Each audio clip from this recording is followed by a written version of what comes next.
Behind the scenes, the royal family sought the help of an independent specialist who could operate away from the prying eyes of the media. Dr. K, a highly respected psychologist, was known for working with high-profile families in private settings. Her role was not meant to be public. She was introduced under the guise of an educational consultant, but in reality, her purpose was far more critical than anyone had anticipated. Dr. K observed Louis closely for weeks, not just in public settings but also within the privacy of his home. She meticulously examined his behaviors, his daily habits, his anxieties, and his relationships with family members. What she uncovered was far darker than anyone had imagined. Louis wasn't merely struggling with common childhood issues. He was suffering emotionally, trapped within an institution that prioritized its public image over his well-being. The palace's careful control over every aspect of his life had created a system where appearances were everything, but Louis's emotional needs were ignored. The more Dr. K observed, the more it became clear that Louis wasn't ill in the conventional sense. He wasn't physically sick. He wasn't exhibiting typical symptoms of childhood maladies. No, the real issue lay much deeper.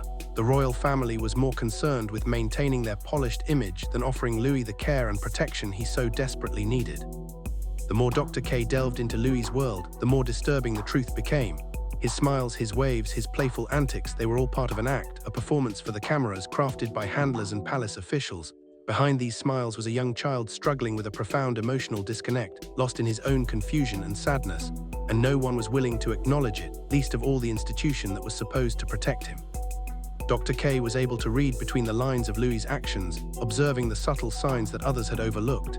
The way his hands would fidget during public events, the blank stares he often wore, the way he seemed to zone out, disconnected from everything happening around him.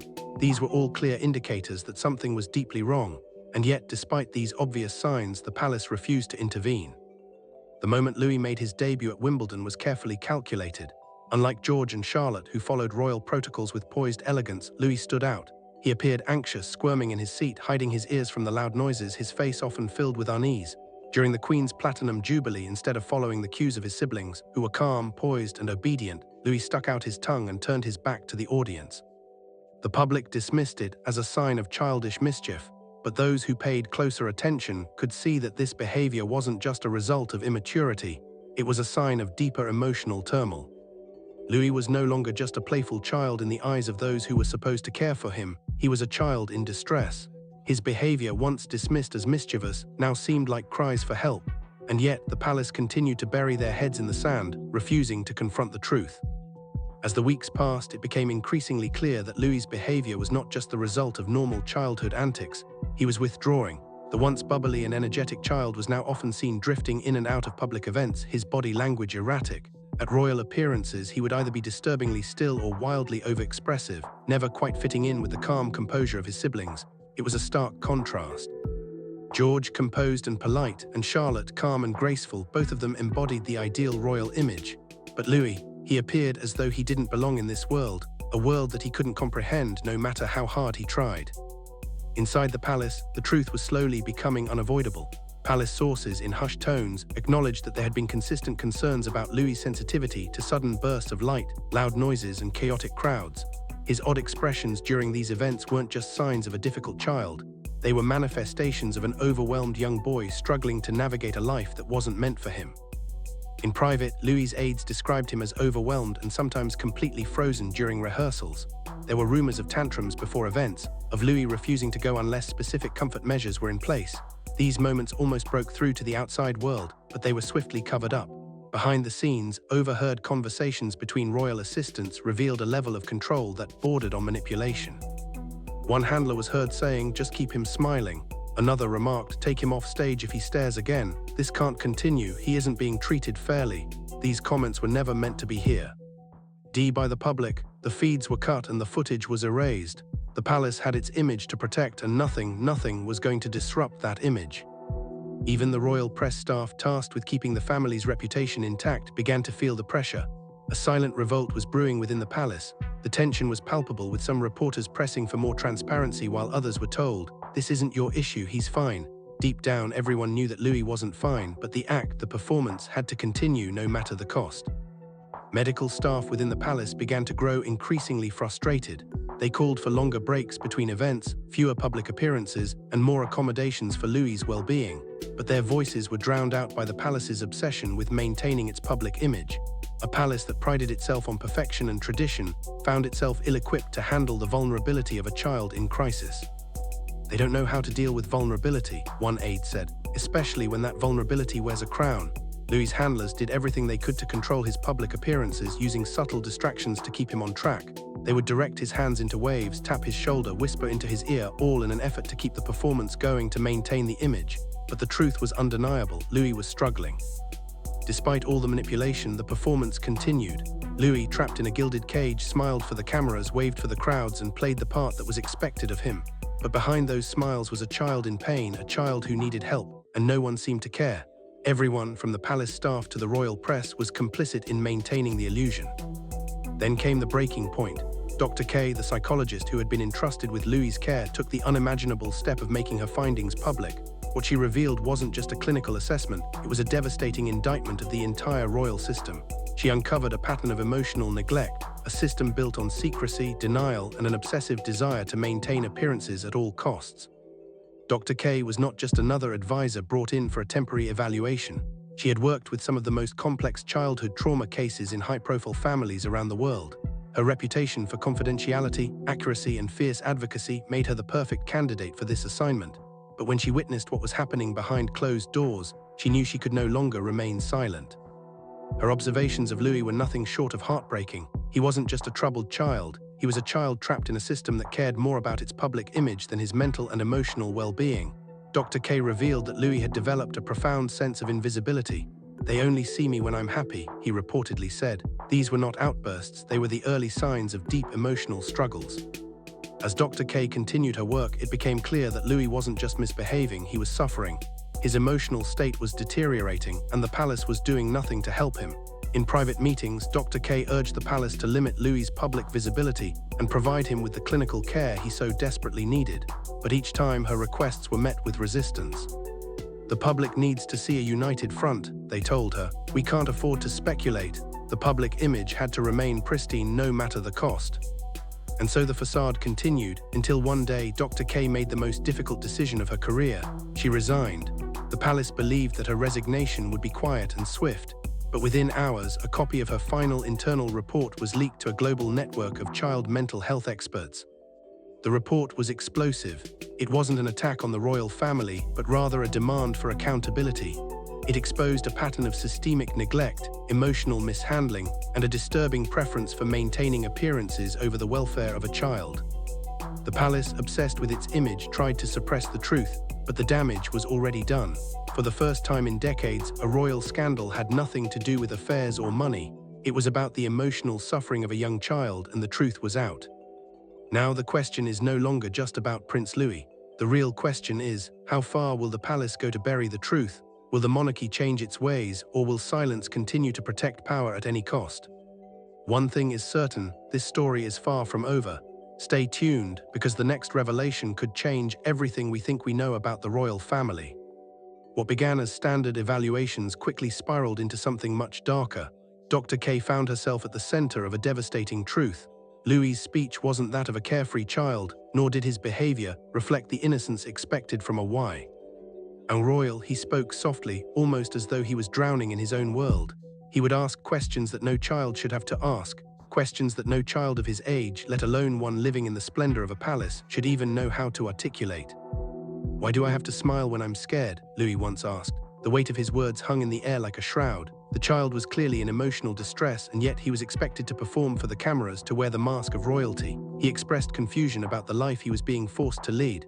"Why do I have to be in front of all those people when it feels so loud? Why do I have to smile when I'm sad?" His sense of invisibility was painfully clear. "They only see me when I'm happy," Louis confided in Dr. K, his voice barely above a whisper. But behind the polished smile and cheerful wave, there was a boy struggling to make sense of the world, a boy who was being asked to live out a life he could barely understand, let alone navigate. These were not tantrums or childish outbursts. They were the early, unspoken signs of a child who was slowly breaking under the weight of emotional turmoil. Dr. K, deeply disturbed by what she witnessed, urged the palace officials to act. She pushed for a change in the way Louis was being treated, less public exposure, more support, more time for healing. But every time she raised the alarm, she was met with resistance. The palace wasn't willing to risk a loss of public face for the sake of a child's well-being. They insisted that Louis's visibility remain high, that the public perception of a happy, united family be preserved at all costs. The palace, it seemed, cared more about maintaining an image than protecting a child in crisis. As Dr. K's evaluations continued, Louis's behavior became more erratic. At public events, he seemed either eerily still, completely disconnected, or hyper-animated, as if desperately trying to escape his reality. His actions contrasted sharply with the poised composure of his older siblings. While George stood proudly and Charlotte danced gracefully, Louis stood apart. His gestures were wild and uncontrolled, his expressions foreign to the royal decorum. Louis's public appearances were becoming increasingly difficult to manage. At a particular royal event, Louis suddenly froze during a burst of applause, his smile slipping into a vacant stare. He seemed overwhelmed by the cheers, unable to process the noise and the flashing cameras. His handlers, visibly anxious, nudged him to smile again, to wave for the cameras, but the strain was apparent. It wasn't just a fleeting moment of discomfort, it was a deeper, ongoing struggle. Behind closed doors, palace aides began to express growing concern. There were whispers of Louis having tantrums before events, refusing to participate unless certain comfort measures were taken. He would only attend if he had a familiar object with him, or if the room was quiet enough to avoid being overwhelmed. These moments of vulnerability almost made it into the public eye, but they were swiftly covered up, hidden behind the scenes of carefully orchestrated events. Leaked microphone recordings from royal events revealed the extent to which Louis was being controlled. One handler was overheard telling his colleagues, "Just keep him smiling." Another was heard saying, "If he stares again, take him off stage. We can't let this continue. He isn't being treated fairly." These unsettling conversations were never meant to be heard by the public. The palace's media team swiftly cut the feeds and erased the footage, but the pressure inside the royal household was mounting. Even those closest to the family began to feel the weight of the truth. Reporters began to ask difficult questions. Some were told, "It's not your concern, he's fine," but deep down everyone knew the truth. Louis was not fine, the facade was cracking. The palace could no longer pretend that everything was normal.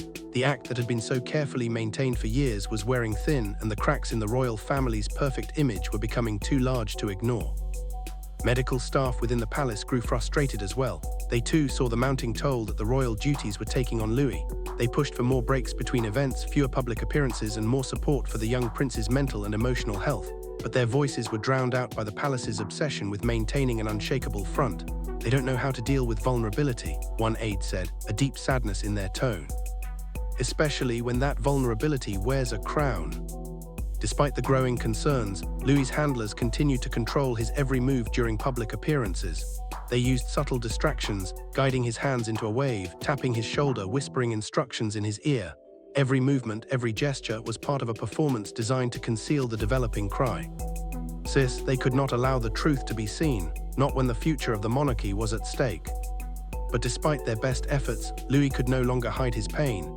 He continued to perform for the cameras, smiling and waving, trapped in a gilded cage, while the world remained oblivious to the emotional struggles he was facing. The palace had failed him, and the world had failed to see. Then Dr. K made the unimaginable decision. She could no longer remain silent. The truth, no matter how uncomfortable, had to come to light. She chose to make her findings public, revealing the deep emotional struggles that had been kept hidden for so long. Her statements were devastating, not just for the royal family, but for the entire institution.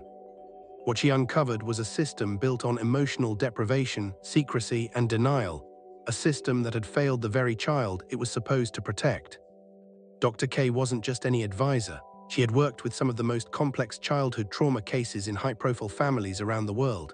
Her reputation for confidentiality, precision, and advocacy made her the ideal candidate for the palace. But when the rumors surrounding Louis became too overwhelming to ignore, she was brought in, not as a comforter, but as a diagnostician. Her findings weren't just clinical, they were a call to action. Dr. K's report exposed a pattern of systemic neglect, emotional mishandling, and a deep-rooted preference for maintaining a perfect public image at the cost of Louis's well-being. The palace, obsessed with preserving its appearance, chose to ignore the suffering of one of its own. And now the truth was out. The scandal that had rocked the royal family wasn't about affairs or money, it was about the emotional trauma of a child, hidden behind a mask of smiles. And now the question was no longer about Prince Louis's struggles alone. The real question was, how far would the palace go to protect its image? How far would they go to bury the truth? One thing is certain, this story is far from over. Stay tuned, because the next revelation could change everything we think we know about the royal family.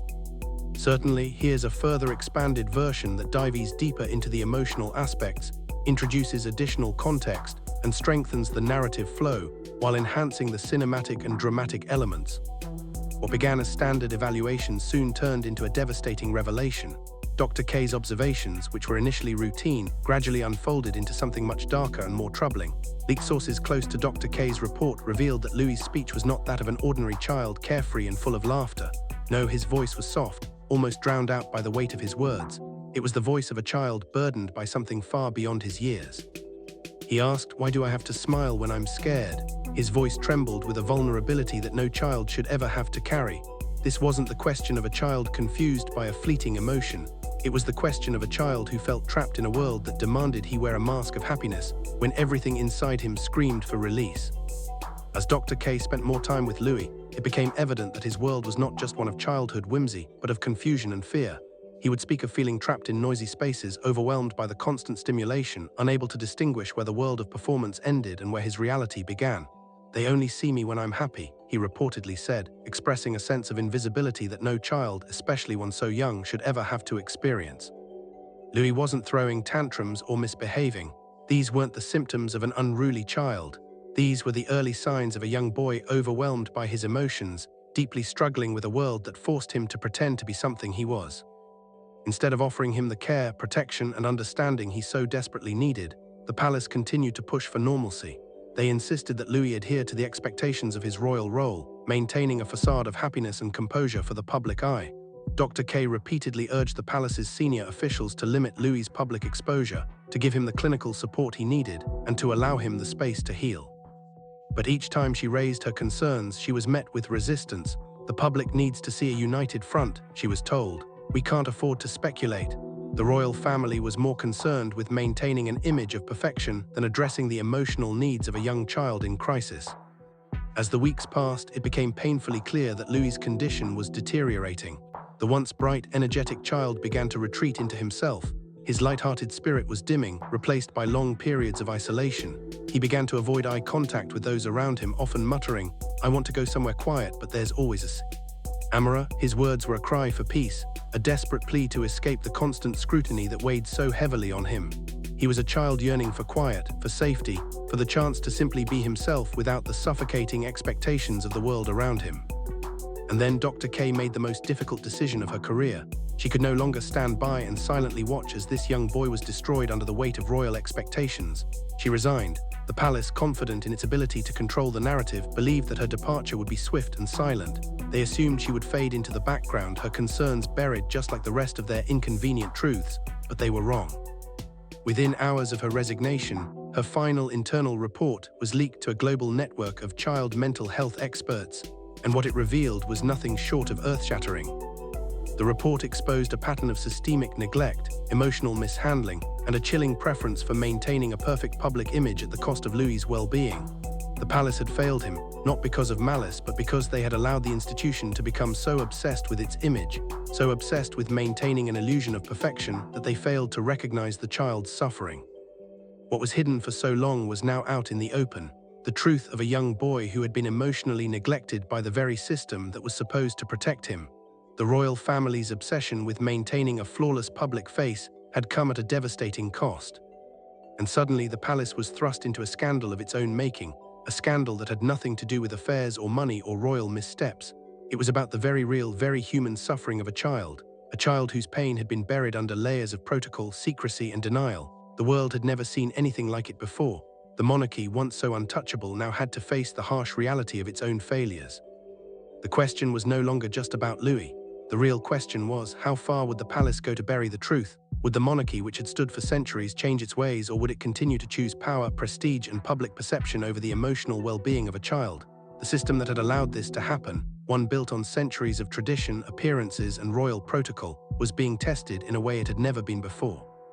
The stakes were high. This wasn't just about a child who had struggled.